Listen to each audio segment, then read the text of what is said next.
Halo guys, bagaimana kabar kalian? Mimin harap kalian semuanya masih diberikan kesehatan dan masih memiliki rasa kemanusiaan untuk saling menolong satu sama lain. Karena pada kesempatan kali ini, Mimin akan menyajikan kepada kalian semuanya sebuah film dari India yang berjudul Mangalavaram yang dirilis pada tahun 2023. Film ini sendiri bergenre horor misteri. Film ini akan mengisahkan kisah pembunuhan misterius yang terjadi di sebuah desa yang ditinggali oleh orang-orang unik. Lika-liku kasus pembunuhan ini pun berlangsung dengan sangat membingungkan, namun memiliki kebenaran yang cukup mengejutkan kita semua nantinya. Jadi bagi kalian yang sudah siap untuk menonton video ini, dimohon untuk menyimak dengan kesadaran penuh agar kalian memahami alur ceritanya. Tanpa berlama-lama lagi, langsung saja fokuskan diri kalian dan inilah ceritanya. Berlatar di sebuah desa kecil di India, cerita ini dibuka dengan memperlihatkan dua orang bocah bernama Raffi dan juga Sailo yang sedang kabur karena mereka baru saja mencuri sebuah jeruk. Kedua sahabat ini terlihat begitu bahagia dengan seluruh kesederhanaan yang mereka miliki. Sailo kemudian bilang kalau sebentar nanti ayah dan ibu tirinya akan datang untuk menjemput dirinya dan tinggal bersama di luar desa. Mendengar hal tersebut sebagai sahabat yang baik, Raffi tetap mendukung dan juga memberikan Sailo sebuah cat kelopak mata yang dia buat sendiri dengan menggunakan bahan curian dari kuil sebagai hadiah untuk Sailo. Sailo kecil pun menerima hadiah itu dengan sangat bahagia. Mereka berdua kemudian pergi untuk bermain di sebuah sumur di tengah kebun pisang dan sempat untuk menyelamatkan seekor anjing yang terjatuh di dalam sumur. Si anjing kemudian diambil oleh Sailo untuk dia pelihara. Kemudian saat Sailo pulang ke rumahnya, Sailo dibuat cukup bersedih karena ayah dan ibu tirinya hanya mau membesarkan dirinya apabila si nenek Sailo ini memberikan tanah peninggalan almarhum ibu Sailo kepada mereka berdua. Akan tetapi si nenek menolak karena tanah tersebut diwariskan kepada Sailo dengan tujuan nantinya dipakai untuk masa depannya. Karena mereka tidak diberikan tanah itu, dengan teganya ayah Sailo serta ibu tirinya langsung pergi dan tidak mau untuk membawa Sailo ikut dengan mereka. Sailo kecil pun hanya bisa menangis dan datang untuk curhat kepada sahabatnya Raffi. Ketika mereka sedang bermain di kuil, ayah Raffi pun datang dan memukul Raffi. Berbeda dengan Raffi, si ayah malah menyuruh supaya Sailo datang dan bermain di rumahnya nanti. Beberapa hari kemudian, si nenek mendapati kalau Sailo mengalami menstruasi pertamanya. Si nenek kemudian menelpon dan meminta ayah dari Sailo untuk datang dan menemani anaknya karena sudah merupakan adat. Akan tetapi si ayah menolak lantaran masih tidak diberikan tanah peninggalan ibu Sailo. Mengetahui hal itu lagi-lagi membuat Sailo semakin bersedih. Kemudian ketika malam hari, Sailo dan si nenek mendapati kalau sahabatnya Raffi serta si ayah sudah terbakar di dalam rumah mereka. Singkat waktu, kini belasan tahun pun telah berlalu. Terlihatlah seorang pria botak bernama Raju serta seorang pria bernama Puli yang kebingungan setelah melihat para warga yang berkumpul. Setelah mereka menghampiri, rupanya mereka semua sedang melihat sebuah tulisan di dinding yang berisikan pesan perselingkuhan antara seorang pria bernama Pratap dengan wanita bernama Mary. Tak lama setelah itu, suami Mary yakni Daniel yang baru saja datang kemudian dibuat murka karena pesan tersebut. Daniel pun seketika berangkat untuk memberi istrinya pelajaran. Akan tetapi sebelum sempat untuk memberikan pelajaran, rupanya tubuh dari Mary dan juga Pratap sudah ditemukan di sumur dengan kondisi yang tidak bernyawa oleh pemilik kebun pisang. Berita penemuan mayat tersebut pun seketika membuat gempar seluruh penduduk desa karena itu merupakan kasus pembunuhan pertama di desa mereka. Tak lama seorang polisi wanita bernama Maya dan asistennya bernama Ayapa datang untuk menyelidiki kasus itu. Begitu juga dengan dua orang fotografer TKP bernama Nani dan juga Vasu yang datang untuk mengambil foto. Merasa adanya kejanggalan pada kematian kedua orang itu, Maya langsung meminta supaya mayat mereka berdua dibawa untuk diotopsi agar bisa dilakukan penyelidikan lanjutan. Akan tetapi semua warga desa menolak dan tidak setuju kalau mayat mereka harus diotopsi. Mereka pun menyuruh supaya Maya menunggu saja tuan tanah bernama Prakasam untuk memberikan keputusan. Maya dan juga para polisi lainnya hanya bisa menurut, karena semua warga hanya mau tunduk kepada tuan tanah alias Prakasam saja. Tak lama setelah itu, Prakasam pun datang dan langsung memerintahkan agar Maya tidak melakukan apa-apa dan memberikan laporan kalau kedua orang itu bundir akibat aib mereka sudah diketahui. Maya pun hanya bisa menurut dan bersabar karena semua orang mendukung keputusan dari Prakasam. Setelah kejadian yang menghebohkan seluruh orang itu, cerita lalu berganti memperlihatkan Pak Raju yang sedang menggoda seorang wanita penjaga warung bernama Nagamani. Mereka juga sempat untuk menyapa seorang dokter bernama Pak Fis yang terkenal jutek namun memiliki hati yang mulia karena dirinya sering membantu para warga di kala kesulitan. Di tempat lain terlihatlah Nani yang mendatangi rumah seorang wanita bernama Surti. Mereka berdua pun langsung saja bermesraan sampai akhirnya kakak dari Surti yakni Kursa datang dan membuat Nani pergi karena ketakutan jika dirinya akan ketahuan. Singkat cerita, semua warga pun kemudian datang ke pesta untuk merayakan ulang tahun seorang anak yang sedang happy birthday. Pada acara tersebut, Kursa memberikan gosipan kalau dia mencurigai Vasu sebagai orang yang sudah menulis perselingkuhan di dinding dan juga orang yang sudah membunuh Mary serta Pratap. Mendengar kawannya digosipkan, Nani pun langsung saja memberitahukan hal itu kepada Vasu dan membuat Vasu langsung mendatangi Kursa untuk berkelahi.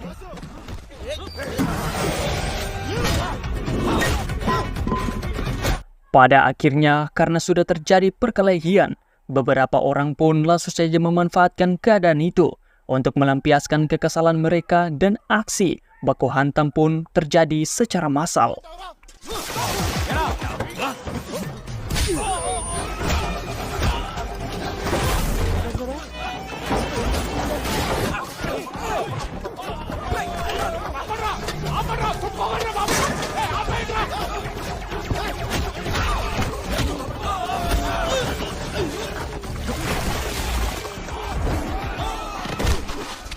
Di tengah aksi baku hantam tersebut, semua orang pun seketika berhenti dan berbaris untuk menyambut kedatangan dari istri tuan tanah yang bernama Nyonya Devi.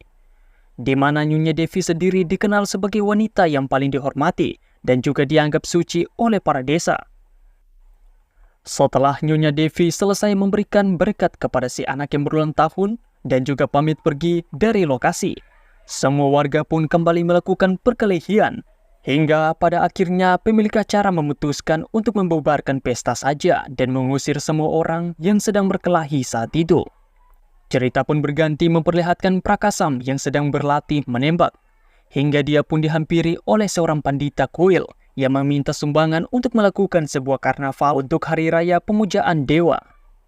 Prakasam dengan tegas langsung menolak hal itu sembari bilang kalau dia tidak percaya dengan yang namanya dewa dan juga tidak akan memberikan sumbangan sepeser pun.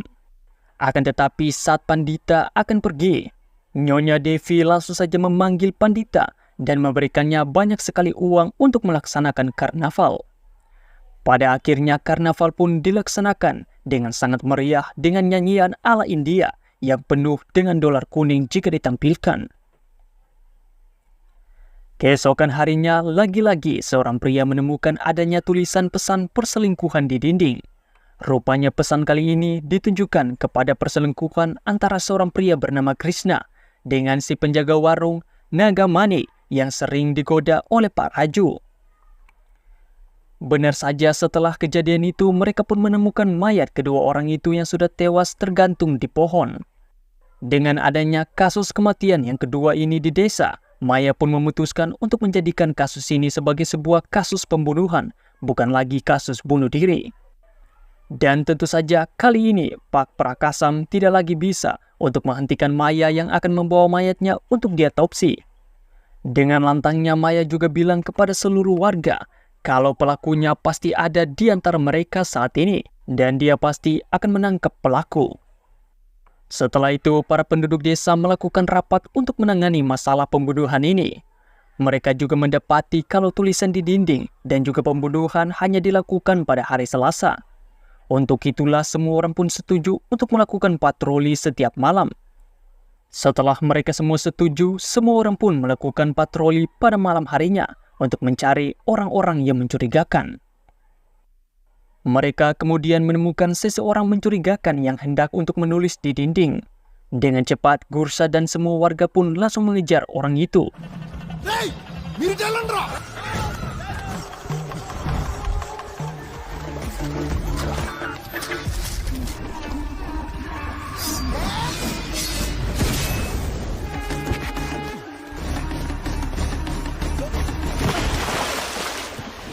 Setelah pengejaran melelahkan tersebut, mereka akhirnya berhasil menangkap orang itu yang ternyata adalah Nani. Raka! Hey! Di samping itu terlihatlah kalau Dr. Fish baru saja pulang. Dia yang sedang berjalan langsung dibuat terkejut ketika dia melihat sosok hantu wanita yang adalah hantu Silo.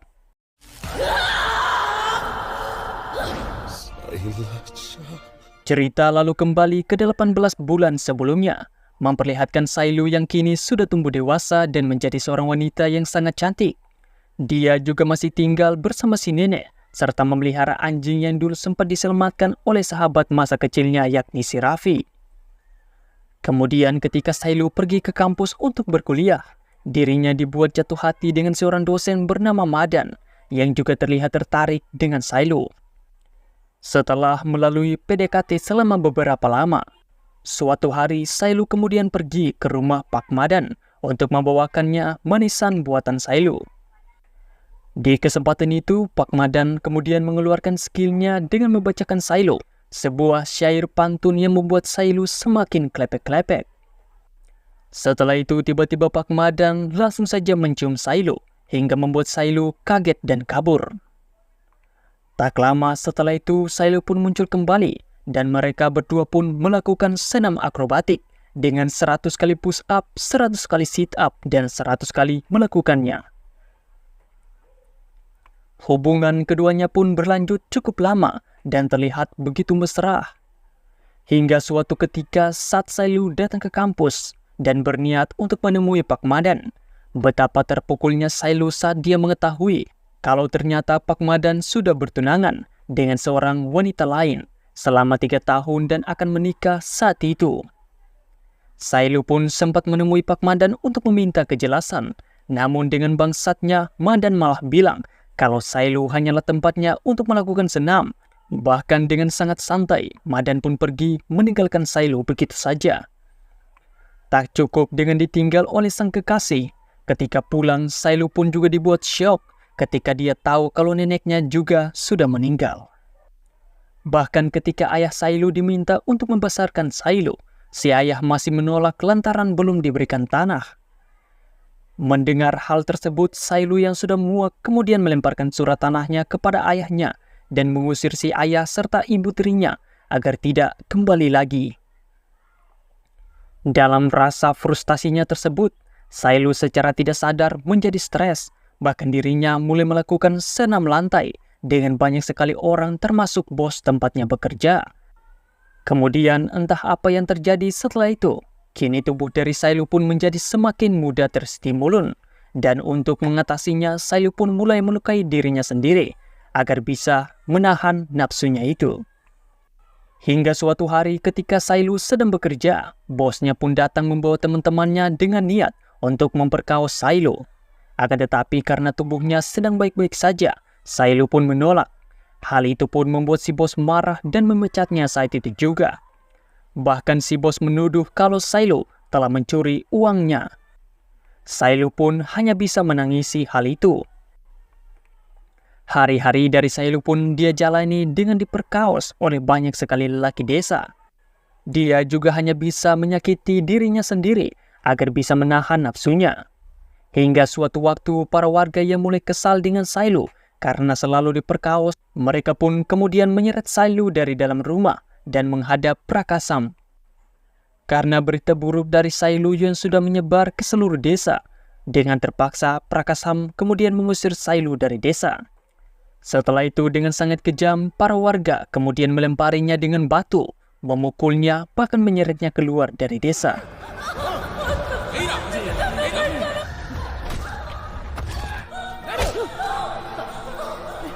Setelah Sailu diusir dari desa, Sailu malah kedapatan telah tewas di dalam sumur di tengah kebun pisang.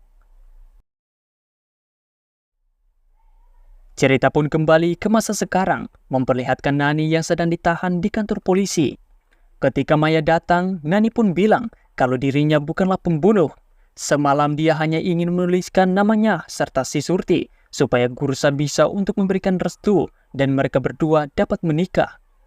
Maya kemudian diberikan laporan otopsi oleh Ayapa, sembari diberitahukan kalau kini para warga sedang dibuat gempar dengan penangkapan Nani serta kabar dari Dr. Fish yang melihat hantu Sailu. Setelah Maya membacakan hasil otopsi, dia pun menyuruh untuk melepaskan Nani karena Nani bukanlah seorang pembunuh dan dia memiliki tersangka lain. Setelah itu, ketika sudah malam hari Selasa, para warga pun kembali melakukan patroli setelah mendengar kabar kalau Nani bukanlah pembunuh yang sebenarnya. Di malam itu, ketika mereka sedang berpatroli, mereka pun mendengar teriakan dari seseorang yang bilang kalau ada orang yang menulis di dinding. Akan tetapi setelah dihampiri, mereka malah tidak menemukan orang yang berteriak tadi. Mereka pun hanya menemukan di dinding yang berisikan informasi kalau Puli menderita penyakit HIV. Setelah dipikir-pikir, Gursa pun akhirnya menyadari kalau si pelaku sedang menipu mereka. Dia pun segera memerintahkan semua orang untuk kembali dan mencari di tempat lain. Sementara itu di tempat lain, rupanya pelaku yang selama ini melakukan pembunuhan adalah Dr. Fish. Ketika Dr. Fish hendak untuk menulis di dinding, mendadak muncullah Maya yang sudah menyadari kalau Dr. Fish lah pembunuhnya. Rupanya Maya mengetahui kalau pembunuhan dilakukan dengan menggunakan anestesi agar para korban pingsan. Barulah setelah itu pelaku melakukan pembunuhan dan melakukan rekayasa supaya terlihat seperti bundir. Dan hantu Sailu yang dikatakan oleh Dr. Fish sebelumnya hanyalah pengalihan saja. Maya pun segera mencoba untuk menangkap Dr. Fish. Namun Dr. Fish seketika menyuntikkan anestesi hingga membuat Maya pingsan. Di lain tempat, Fasu yang sedang berkendara mendadak mendengar suara. Dia pun langsung saja bergerak untuk memeriksa keadaan. Rupanya suara tersebut berasal dari seorang pria yang menggunakan sebuah topeng. Tanpa berbicara, si pria pun kemudian melakukan perkelahian dengan Fasu.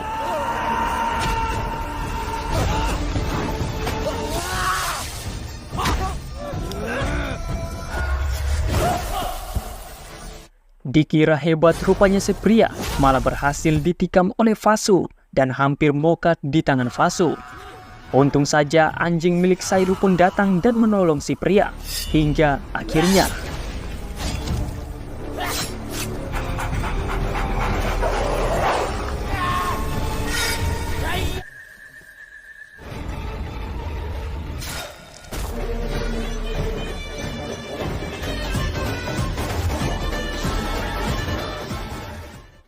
kembali kepada Dr. Fish dan juga Maya.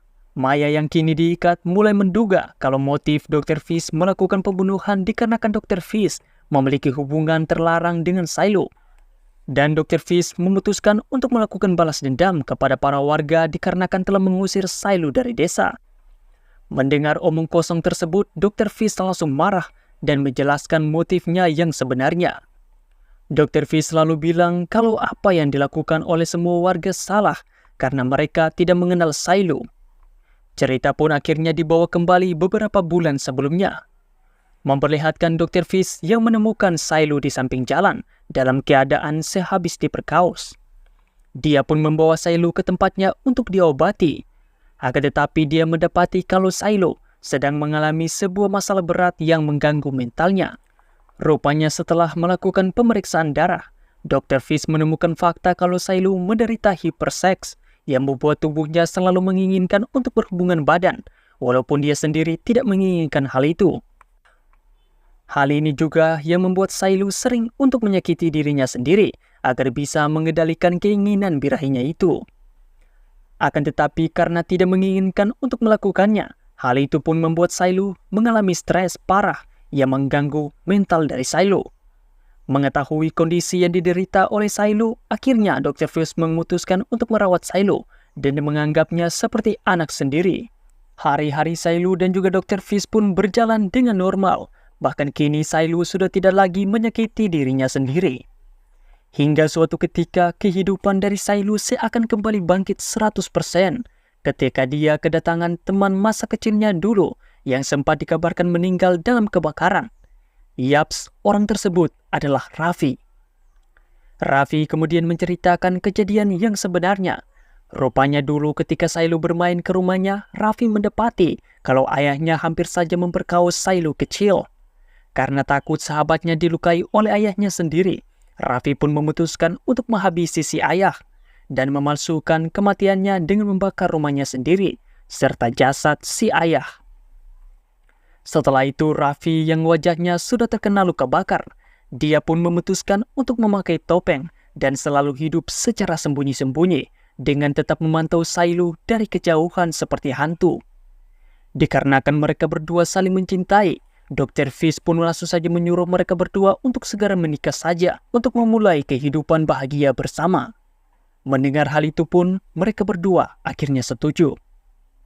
Naasnya ketika Raffi dan juga Dr. Fish pulang dari kota, mereka malah menemukan kabar kalau Shiloh sudah diusir dari desa dan kini ditemukan tewas bundir di dalam sumur. Begitu hancur hati dari Dr. Fish dan juga sahabat baiknya Raffi yang menangisi kepergian dari Shiloh. Setelah mendengar cerita tersebut, Maya malah marah kenapa Dr. Fish dan juga Raffi melakukan balas dendam padahal Shiloh sendirilah yang memutuskan untuk bundir. Disinilah kebenaran yang sebenarnya pun terungkap, kalau kematian dari Shiloh bukanlah dilakukan akibat bundir, melainkan adalah sebuah pembunuhan.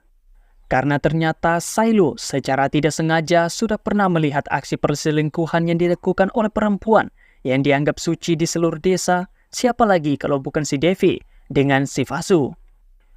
Karena hal itulah yang membuat Devi menjadi murka dan memutuskan untuk menyuruh Vasu serta keempat korban sebelumnya untuk membuat sebuah berita palsu yang membuat Shiloh diusir dari desa. Tak hanya itu saja, setelah Shiloh keluar dari desa, mereka berenam jugalah yang sudah membunuh Shiloh dan membuang mayatnya di dalam sumur. Atas hal itulah Dr. Fish serta Raffi memutuskan untuk menuntut balas dendam dengan menghabisi semuanya. Dan kini hanya Devi saja yang belum dibunuh, karena Vasu sudah dibunuh oleh Raffi. Tanpa mereka berdua sadari, rupanya sedari tadi Prakasam juga sedang menguping. Mendengar kalau istrinya terlibat dalam pembunuhan dari Shiloh, dia pun langsung bergegas untuk pergi ke rumahnya. Sesampainya di rumah dengan berbarnya, Prakasam langsung saja menghantam istrinya itu.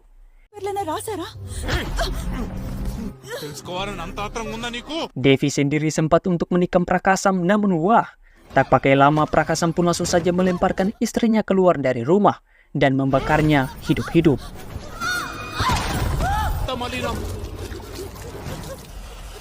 Ciao.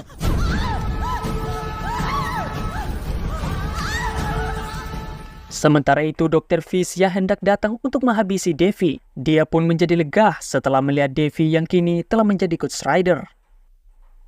Di samping semua kejadian itu, terlihatlah Raffi yang kini dengan luka parah akibat tikaman.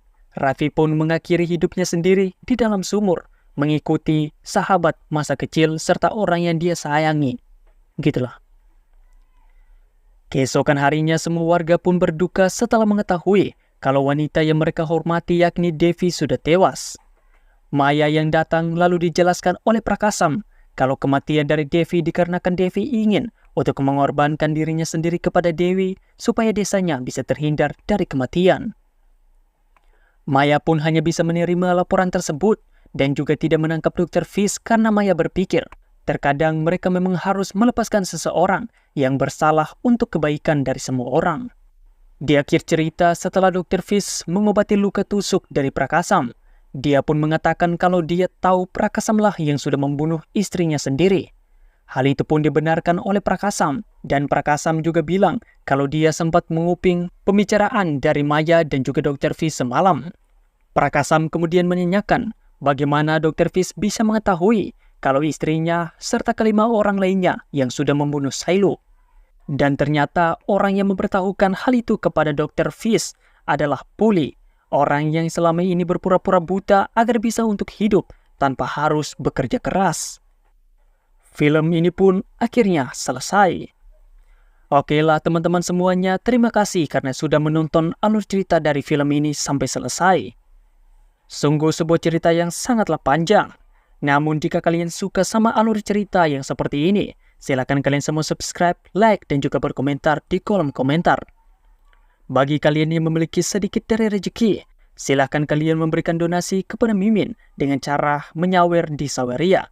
Linknya sudah Mimin taruh di deskripsi video ini. Hehe. Dan pesan untuk kita semua, janganlah kalian berselingkuh karena bisa saja kalian ketagihan. Sampai jumpa di video selanjutnya. Tabea.